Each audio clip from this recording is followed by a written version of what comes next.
Kisah Para Rasul 12 ayat 1-25. Yakobus mati, Petrus dilepaskan dari penjara. Kira-kira pada waktu itu Raja Herodes mulai bertindak dengan keras terhadap beberapa orang dari jemaat. Ia menyuruh membunuh Yakobus, saudara Yohanes, dengan pedang.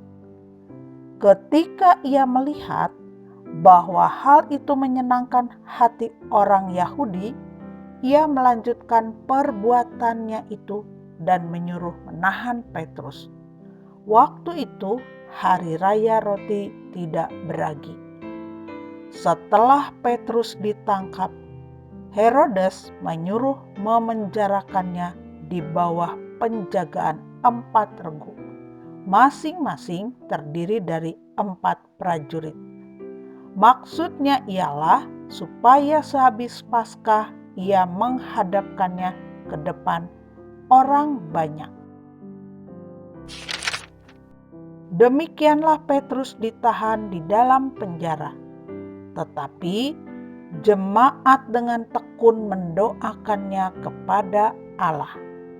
Pada malam sebelum Herodes hendak menghadapkannya kepada orang banyak, Petrus tidur di antara 2 orang prajurit, terbelenggu dengan 2 rantai.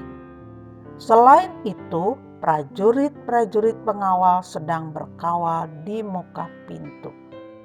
Tiba-tiba berdirilah seorang malaikat Tuhan dekat Petrus dan cahaya bersinar dalam ruang itu.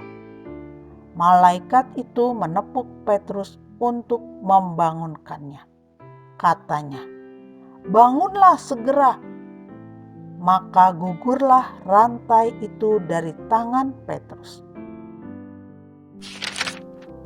Lalu kata malaikat itu kepadanya, "Ikatlah pinggangmu dan kenakanlah sepatumu."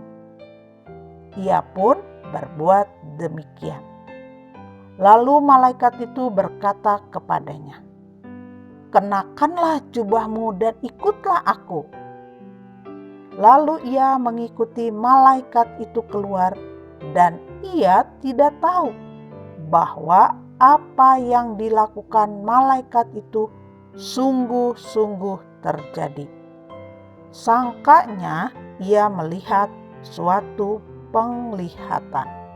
Setelah mereka melalui tempat kawal pertama dan tempat kawal kedua, sampailah mereka ke pintu gerbang besi yang menuju ke kota.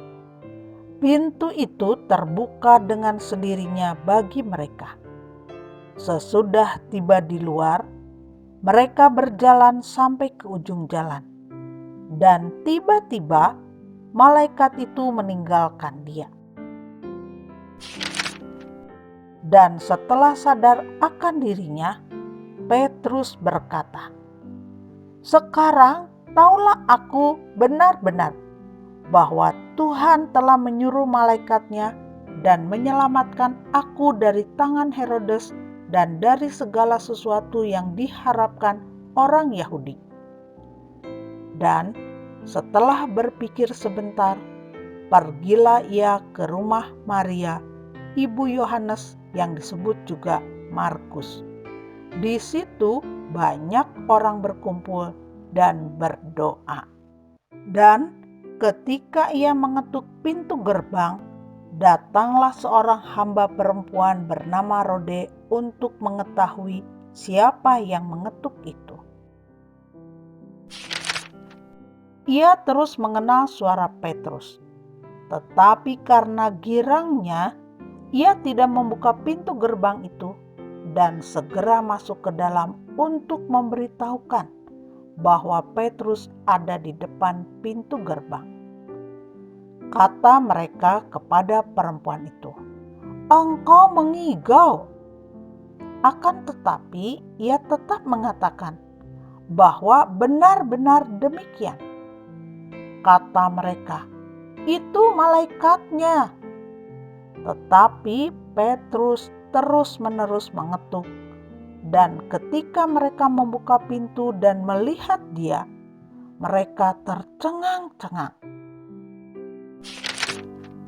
Tetapi Petrus memberi isyarat dengan tangannya, supaya mereka diam. Lalu ia menceritakan bagaimana Tuhan menuntunnya keluar dari penjara. Katanya, "Beritahukanlah hal ini kepada Yakobus dan saudara-saudara kita." Lalu ia keluar dan pergi ke tempat lain. Pada keesokan harinya, gemparlah prajurit-prajurit itu. Mereka bertanya-tanya, apakah yang telah terjadi dengan Petrus? Herodes menyuruh mencari Petrus, tetapi ia tidak ditemukan. Lalu Herodes menyuruh memeriksa pengawal-pengawal itu dan membunuh mereka. Kemudian ia berangkat dari Yudea ke Kaisarea dan tinggal di situ. Herodes mati. Herodes sangat marah terhadap orang Tirus dan Sidon. Atas persetujuan bersama mereka pergi menghadap dia.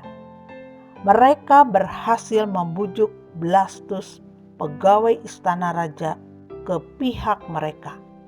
Lalu mereka memohonkan perdamaian karena negeri mereka beroleh bahan makanan dari wilayah raja.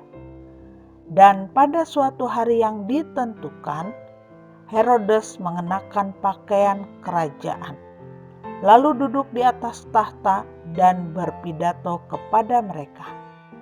Dan rakyatnya bersorak membalasnya, "Ini suara Allah dan bukan suara manusia." Dan seketika itu juga ia ditampar malaikat Tuhan karena ia tidak memberi hormat kepada Allah. Ia mati dimakan cacing-cacing. Barnabas dan Saulus diutus. Maka firman Tuhan makin tersebar dan makin banyak didengar orang. Barnabas dan Saulus kembali dari Yerusalem setelah mereka menyelesaikan tugas pelayanan mereka. Mereka membawa Yohanes yang disebut juga Markus.